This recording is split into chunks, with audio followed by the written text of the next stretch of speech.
복지사 급여가 작은데 복지사 급여를 가지고 5년 만에 아파트 산 사람도 있어요. 그 대표적인 분이 누구냐면 물론 이제 뭐 그 기간은 차이 나죠.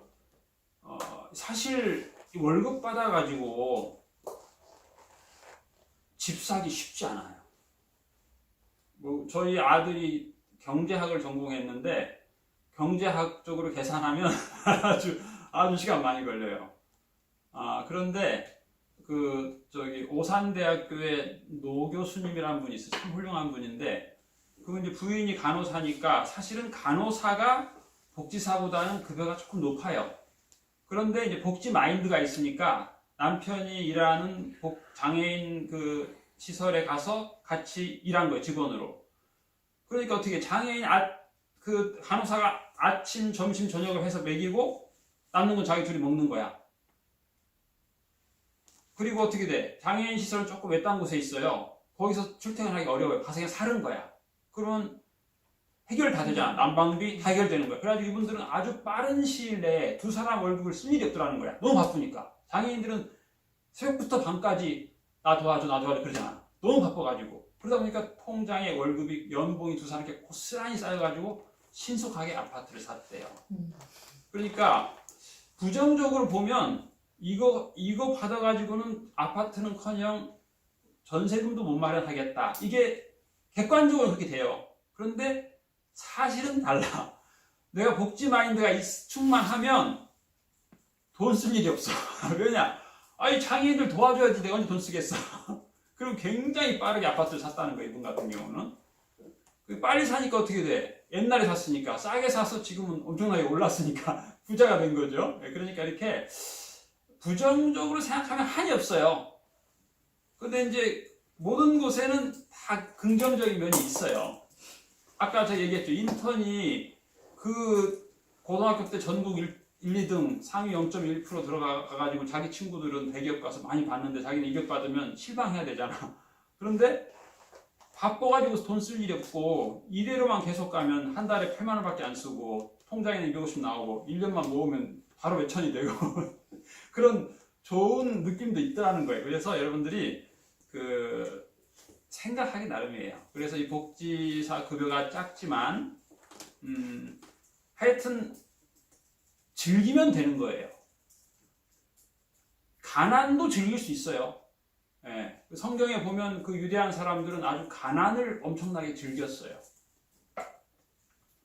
그리고 이제 또 하나, 여러분들이 이제 3년 경력을 쌓은 다음에 취직을 하게 되면 이제 그 시험이 높아요. 문턱이 높아요.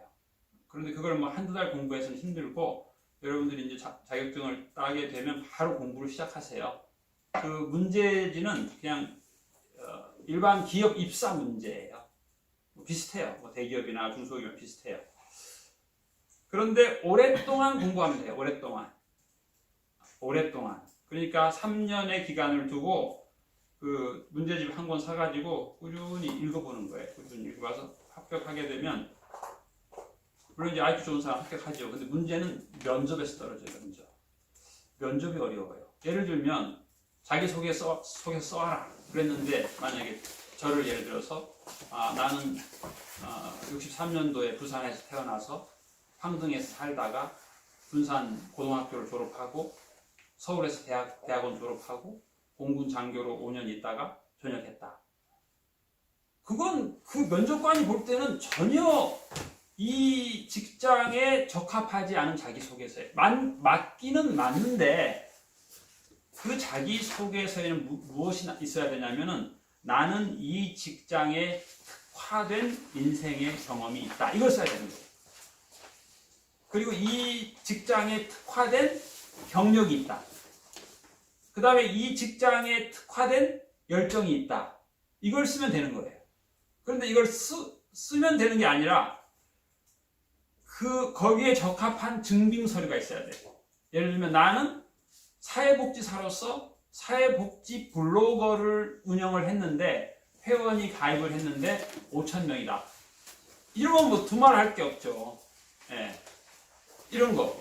그래서 여러분들 그 SNS는 굉장히 중요합니다. 여러분들이 이제 더 연봉이 많은 직장에 들어가시려면 SNS 흔적이 풍부해야 돼요. 그래서 여러분들도 우리 여기 시설은 어떤 교수님이 그러더라는 거예요. 자기가 우리나라에 벌써 교수 수십 년 하면서 많이 가봤지만 여기처럼 복지 실습생을 위한 교과서를 주는 데는 처음 봤다. 아동센터의 모든 실무를 다 해볼 수 있도록 한 데는 처음 봤다. 이런 사람도 있어요. 그러니까 그래서 그분이 그러다는 거예요. 날마다 센터장님께 감사한 마음으로 실습해라. 예. 근데 어떤 사람은 내 친구는 아침에 가서 청소하고 바로 점심밥하고 설거지하고 청소하고 저녁밥하고 청소하고 그러고 끝났다는데 왜 나는 이렇게 내 친구가 안 하는 걸 많이 시키나? 참 기분 나쁘다. 그런 사람도 있을 수 있어요. 그런데 그렇게 되면 이제 역량이 강화가 안 되는 거예요. 나중에 면접할 때 너는 얼마나 사회복지 정보 시스템, 보건복지부 시스템을 잘 활용하는 경력이 있냐 했을 때 저는 굉장히 많이 했습니다. 모든 분야, 거기에 수천 가지 다 해봤습니다. 이렇게 나오면 합격이지만 안 해봤는데요. 곤란한 거예요. 그래서 여러분들 좀 긍정적인 마인드로 하실 필요가 있고, 그 다음에 SNS, 우리도 여러분 SNS로 여러분 평가합니다. 내가 오늘 하루 센터장에게 SNS를 몇 건 보냈냐, 이게 점수예요. 네.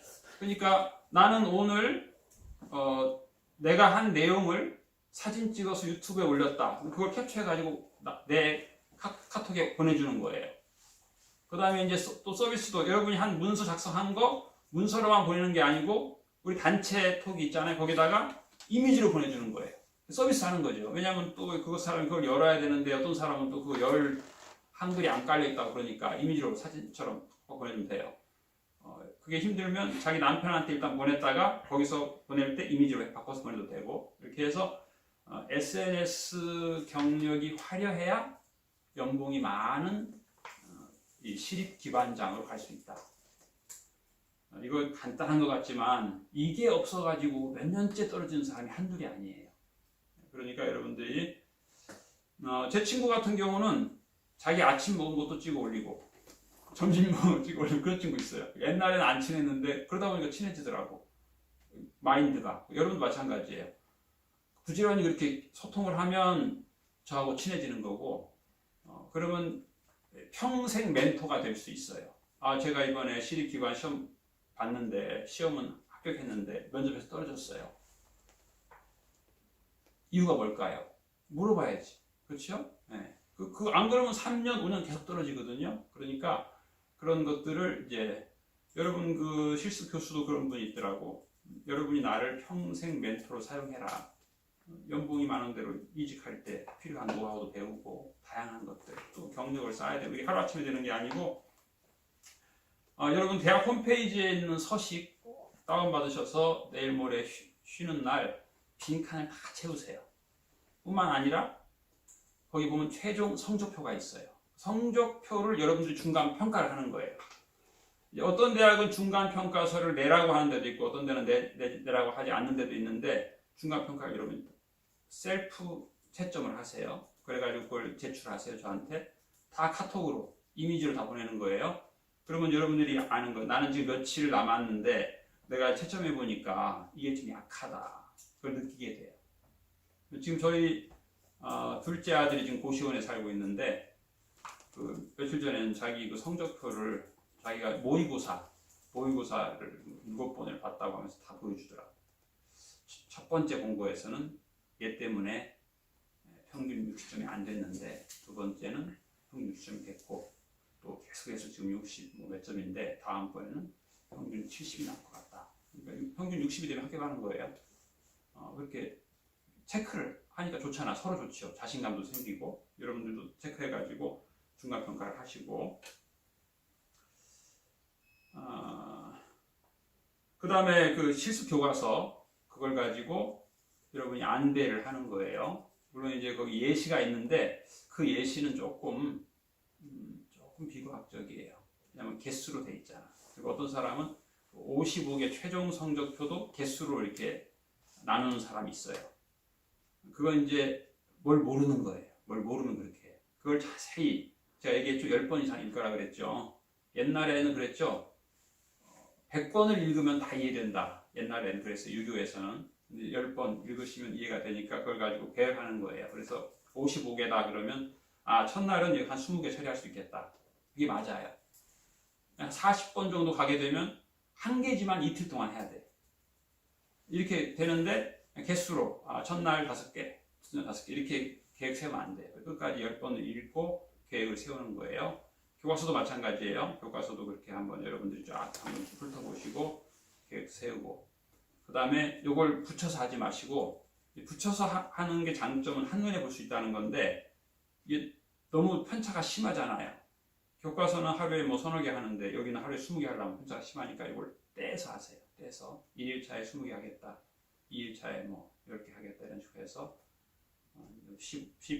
12일차에는 한 개를 가지고 반점을 하겠다. 이런 식으로 해서 계획서를 세우는 게 좀 필요해요. 그래서 건물을 세울 때 이 설계도에 정성을 많이 기울이면 완벽하게 잘 끝나게 되는데 그 돈 아깝다. 그래가지고 거기다가 정성을 적게 기울이면 이게 좀 배가 때로 산으로 갈 수도 있어요. 그래서 여러분들이 이제 실습할 때 가능하면 좀 주인의식을 갖고 주도적으로 하시고 적극적으로 하시면 여러분에게 좋은 미래가 펼쳐질 것이라고 생각합니다. 예, 고생하셨습니다. 감사합니다.